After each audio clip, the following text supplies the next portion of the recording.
सर्वज्ञ शासन नमोस्तु शासन जयवंतो वितराग सुबर्ण संस्कृति।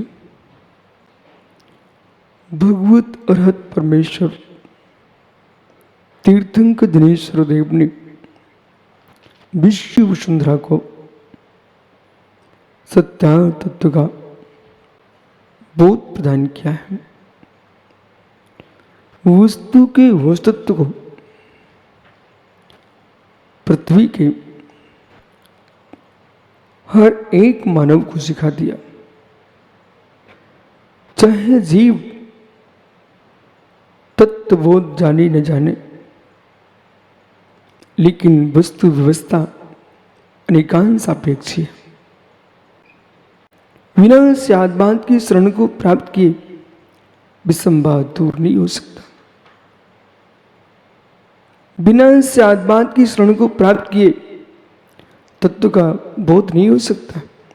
बिना स्यादबाद की शरण को प्राप्त किए बिना सम्यक तत्व का निर्णय नहीं हो सकता है। जिस जीव ने स्यादबाद का आश्रय लिया है, स्यादबाद की शरण को प्राप्त किया है, वे जीव ज्ञानियों भगवान हो गए।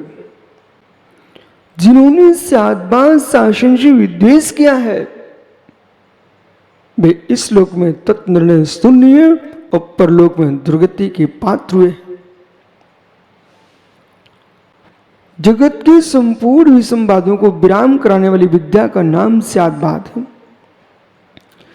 एकांत को समापन करने वाला अनेकांत द्वार है।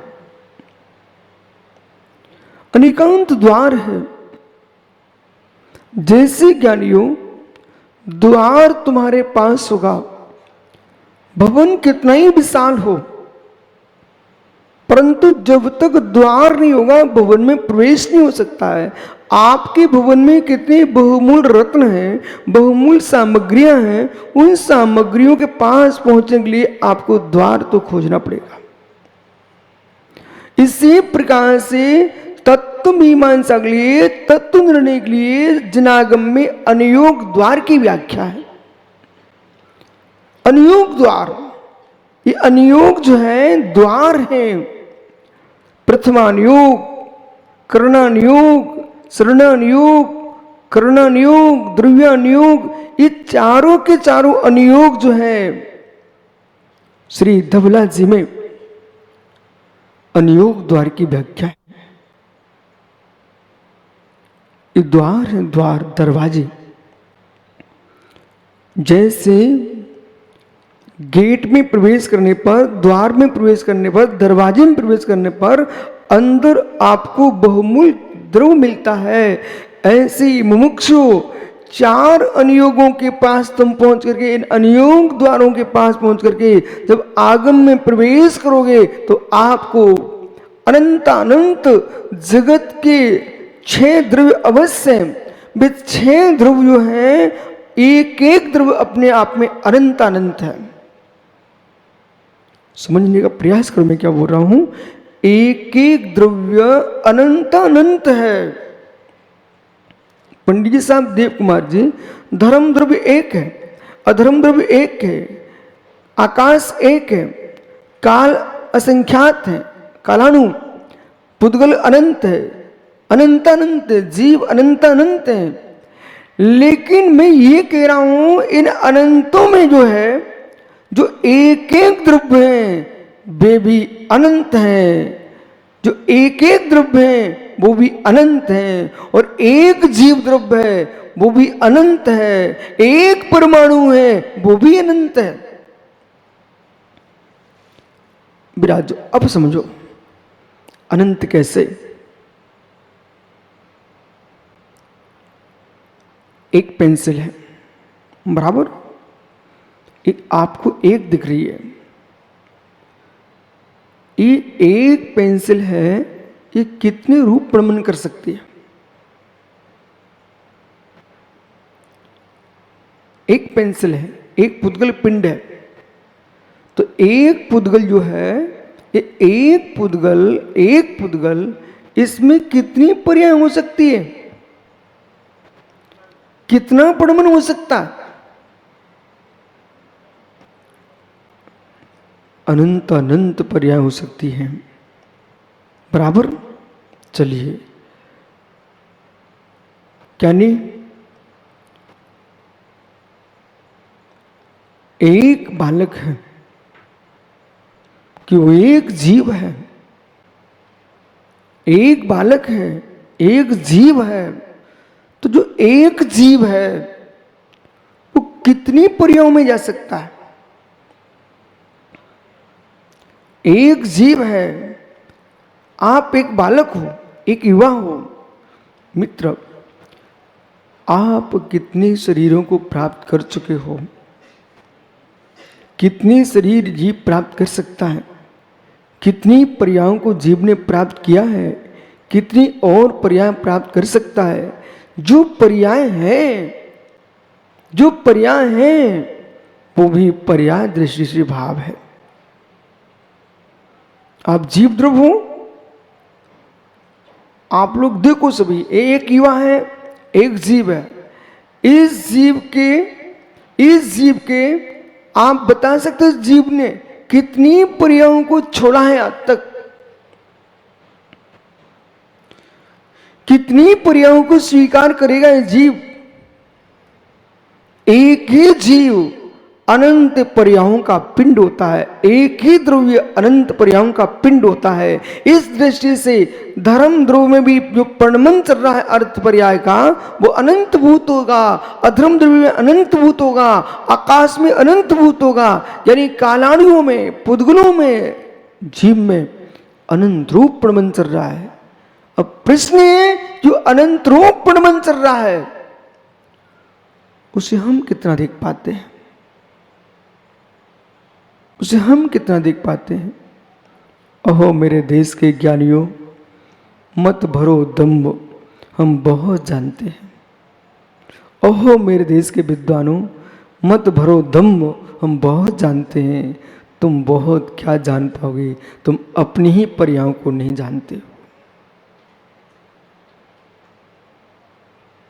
क्या तुम बहुत की बात कर रहे हो? बेटा बैठ जाओ। एक घटना घटी। वो घटना ऐसे घटी, दो विद्वान थे, विप्रपुत्र। अब दोनों बनारस से अध्ययन करके आए। और जब व्यक्ति कहीं से आता है तो अपने गांव में बड़ा विशेषता दिखाता है। भले कहीं कप प्लेटें धो के आए, पर अपने गांव में बहुत विशेषता दिखाता है। अरे मत दिखाइए विशेषता। अब दोनों बनारस से पढ़ के आए। वो बनारस से जब पढ़ के आए, वेद पढ़ लिए, पुराण पढ़ लिए, वेदांत पढ़ लिए, वेद वेदांत का ज्ञाता हो गए, लेकिन इतना नहीं पढ़ पाए विनय कैसे करना चाहिए। सब कुछ पढ़ लिया, सब कुछ पढ़ लिया, लेकिन रवि जिस जी में ये नहीं पढ़ा कि ज्येष्ठों का, श्रेष्ठों का विनय कैसे करना चाहिए, तो उसने कुछ भी नहीं पढ़ा, कुछ भी नहीं सीखा।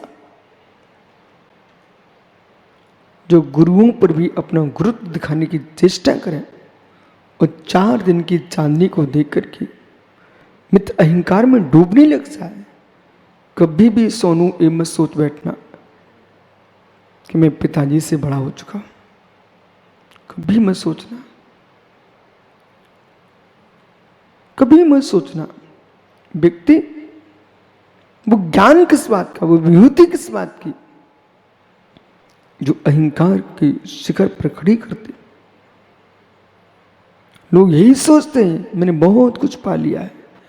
मित्र विश्वास मानो, विश्वास मानो। क्या तुमने पाया, क्या तुमने सीखा? कुछ भी नहीं पाया। अपनी पर्यायों को तो जान नहीं पा रहे हो, जगत के द्रव्यों की अनंत पर्यायों को क्या तुम बता पाओगे? ओहो हो, इसलिए भैया कई बार आप मेरे से पूछ चुके हो, बोलो जी कितना गुरु जी ज्ञान है, ये सब कहां से बोलते रहते हो। मित्र विश्वास रखना, जिस दिन मैं ये सीख लूंगा मेरे पास कितना ज्ञान है, उस दिन अज्ञानी हो जाएंगे। उस दिन अज्ञानी हो जाएंगे। बोले क्यों अज्ञानी हो जाएंगे? बोले इसलिए अज्ञानी हो जाएंगे, जो उसमें ज्ञान है, इसमें यदि मद का कीड़ा लग गया, यदि सोनू देव कुमार पंडित घर में 4 कुठीले रखे हुए हैं, मैं कुठीले बोल रहा हूं इसलिए कुछ प्राचीन वस्तुओं का भाषा का नियंत्रण और सुरक्षा हो जाए। 4 कुठीले रखे हुए हैं और एक कुठीला छोटा नहीं होता है। और आप उनसे पूछ के आइए देव कुमार जी से, वो पंडित कुठीला कौन सी वस्तु होती है। हो सकता है कि सुधीर गोंदिया बता दे, हो सकता है अनिल काशीवाल बता दे, महेंद्र चूड़ी वाला बता दे। कुठीला पूछ के आओ, कुठीला क्या होता है। सोनू जानते हो कुठीला? नहीं जानते तो शीघ्र पूछ के आओ।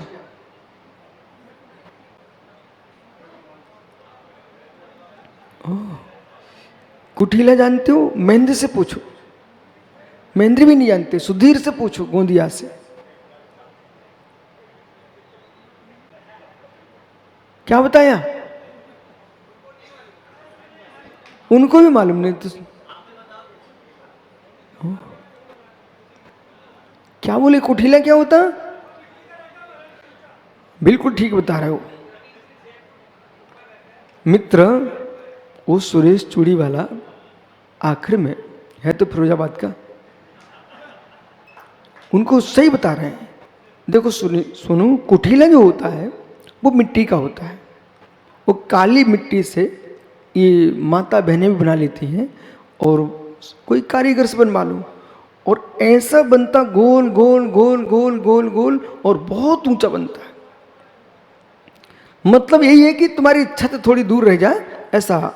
और जिसके घर में 4 कुठीले हों, कुठीला कुठीला मतलब है वो इसलिए बनाया जाता है, उसके जैसे आपने देखा आज भी बनते हैं, आपके घर में भी होगा, लेकिन वो वस्तु वही है। आज तुम्हारे घर में जो है स्टील की अथवा टीन की, चद्दर की टंकियां आ रही हैं, उन टंकियों में बीच में छेद होता है।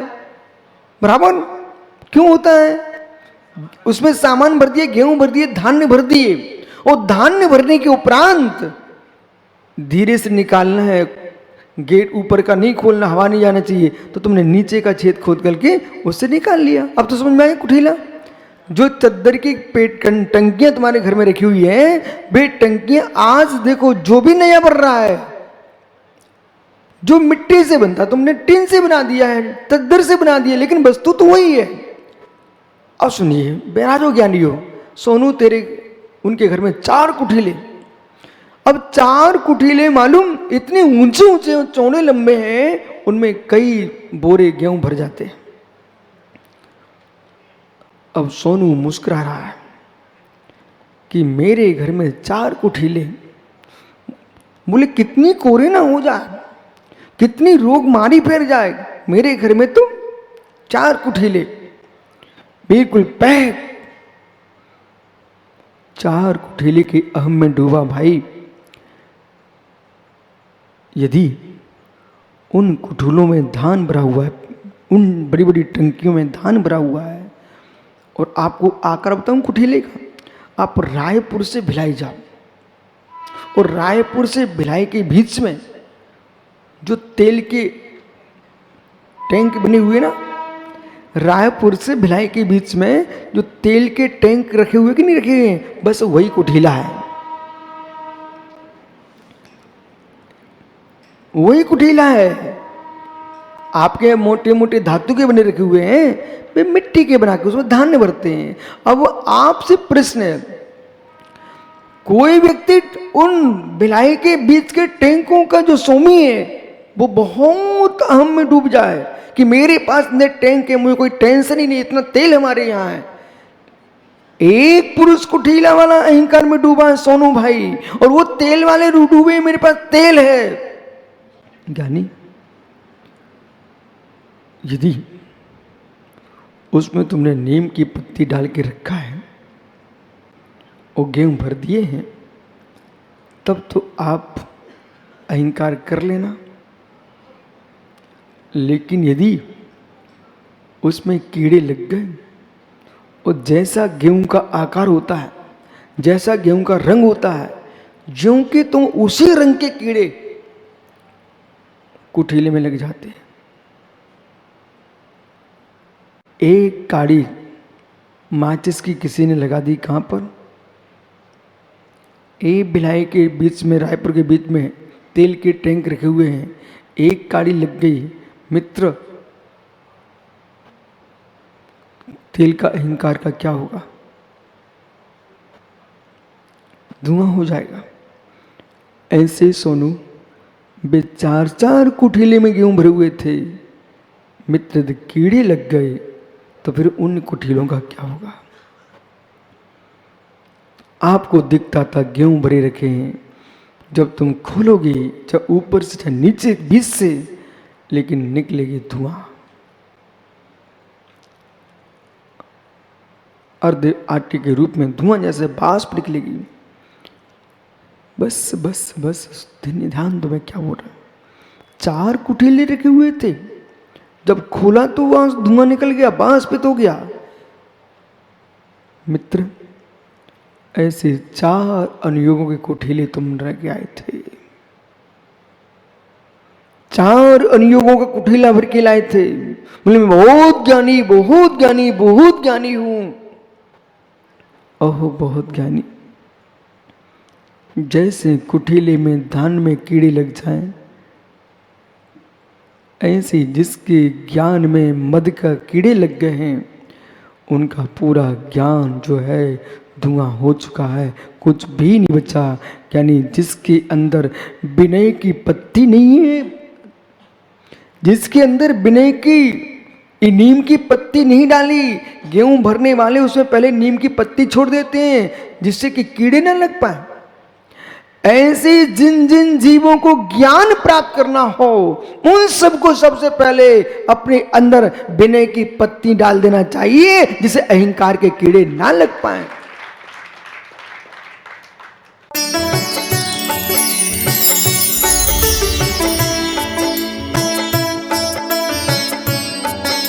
सुनो